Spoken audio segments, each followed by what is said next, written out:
കേന്ദ്ര സർക്കാർ ഉദ്യോഗസ്ഥർക്കെതിരെ അഴിമതി നിരോധന നിയമപ്രകാരം സംസ്ഥാനങ്ങൾക്ക് കേസെടുക്കാനും കുറ്റപത്രം നൽകാനും അധികാരമുണ്ടെന്ന് സുപ്രീം കോടതിയുടെ നിർണായക വിധി.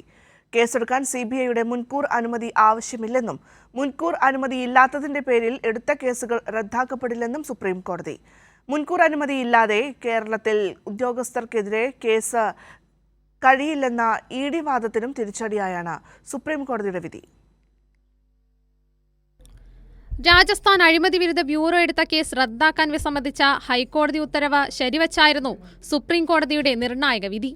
ജസ്റ്റിസുമാരായ JB പർദിവാല, സതീഷ് ചന്ദ്ര വർമ്മ എന്നിവരുടെ ബെഞ്ചാണ് നിർണായക വിധി പറഞ്ഞത്.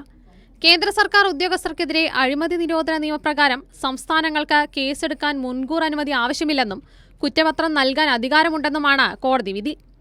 CBIയുടെ മുൻകൂർ അനുമതിയും ആവശ്യമില്ല. മുൻകൂർ അനുമതി ഇല്ലാത്തതിന്റെ പേരിൽ എടുത്ത കേസുകൾ റദ്ദാക്കില്ലെന്നും കോടതി വ്യക്തമാക്കിയിട്ടുണ്ട്. കേന്ദ്ര സർക്കാർ ജീവനക്കാർക്കെതിരായ കൈക്കൂലി, അഴിമതി, ദുഷ്പെരുമാറ്റം എന്നിവയുമായി ബന്ധപ്പെട്ട കുറ്റകൃത്യങ്ങൾ രജിസ്റ്റർ ചെയ്യുന്നതിൽ നിന്നോ കേസുകൾ അന്വേഷിക്കുന്നതിൽ നിന്നോ സംസ്ഥാന പോലീസിനെയോ സംസ്ഥാനത്തെ ഒരു പ്രത്യേക ഏജൻസിയെയോ സെക്ഷൻ 17 ഒഴിവാക്കുകയോ തടയുകയോ ചെയ്യുന്നില്ല. CBIക്ക് മാത്രമേ പ്രോസിക്യൂഷൻ നടപടികൾ ആരംഭിക്കാൻ കഴിയൂ എന്ന വാദം നിയമപരമായി തെറ്റാണെന്നും കോടതി വ്യക്തമാക്കി. അതേസമയം ED അടക്കമുള്ള കേന്ദ്ര ഏജൻസികളുടെ ഉദ്യോഗസ്ഥർക്കെതിരെ കേരളത്തിൽ സർക്കാർ കേസുകൾ രജിസ്റ്റർ ചെയ്തിരുന്നു. സംസ്ഥാനത്തിലെ കേസെടുക്കാൻ അധികാരമില്ലെന്ന ED വാദത്തിനും കനത്ത തിരിച്ചടിയാണ് സുപ്രീം കോടതിയുടെ വിധി. കൈരളി ന്യൂസ്, ദില്ലി.